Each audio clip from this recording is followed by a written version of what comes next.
我把亲弟弟卖到了缅北，我是故意的，因为弟弟是个患有超雄症的天生坏种，在这里没有人可以纵容他。我妈怀了5次孕，试了各种偏方才怀上了一个男孩，但在做穿刺筛查的时候，医生却告诉她孩子多了一条染色体。我妈被吓坏了，赶紧和我爸以及我奶商量，可我奶却完全不当一回事，她毫不在意地说道：“别听那些医生危言耸听的，好不容易才怀上一个男孩，这可是我的宝贝孙子。”我爸也赞成说：“妈说的对，这是我儿子，我以后自然会好好教他。”于是我的弟弟出生了。弟弟从小脾气暴躁，但凡我有一点不顺着他就过来打我。有一次他压在我身上，竟想用手去抠我的眼珠子，好在我妈听见了，连忙将弟弟拉开。小杰为什么要去弄姐姐的眼睛？姐姐眼睛好看，我想要挖出来玩。弟弟用一脸天真的语气说道。我被吓坏了，妈妈却一点也没生气，反而像是听到什么好玩的事情，哈哈大笑起来。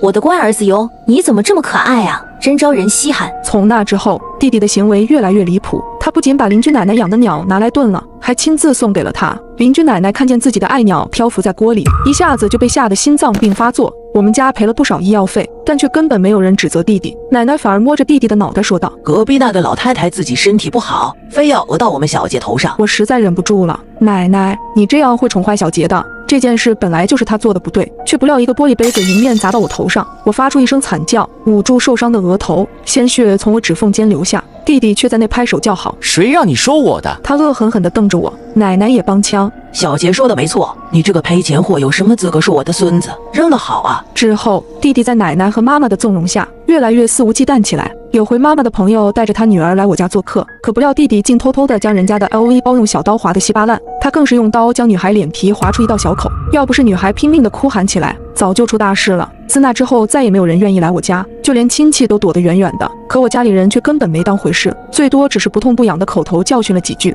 弟弟并不傻，他很快明白自己在家的地位是最高的，于是他开始百般刁难起我来。就连我洗澡的时候，他也会偷偷溜进来偷看。我大声斥责他，却被他一巴掌打在脸上。一时之间我愣住了，不敢相信弟弟所做的一切。妈妈非但没有教育弟弟，反而笑着说道：“小杰是你弟弟，他跟你闹着玩呢。”奶奶竟还嬉笑着夸奖道：“小杰力气真大，你姐姐已经打不过你了。”弟弟15岁的时候终于出事了，只因我妈不想让他吃太多甜食，弟弟突然用铅笔刺伤了我妈的眼睛，我妈惨叫一声，我吓坏了，赶紧打电话叫救护车。可弟弟一脸阴郁地抢走了我手里的电话。叫救护车干嘛？谁让他不给我吃甜食的？活该！弟弟的眼神极为恐怖。当我妈被送到医院的时候，已经晚了。医生说眼球充血时间太长，左眼已经保不住了。爸爸知道此事后，他当场就给了弟弟几巴掌，打得弟弟哇哇大哭。奶奶哭着劝架：“你打小杰干什么？小杰才多大啊，他懂什么？都怪你媳妇不好，吃点甜食怎么了？”原本躺在病床上的妈妈竟然也护着弟弟：“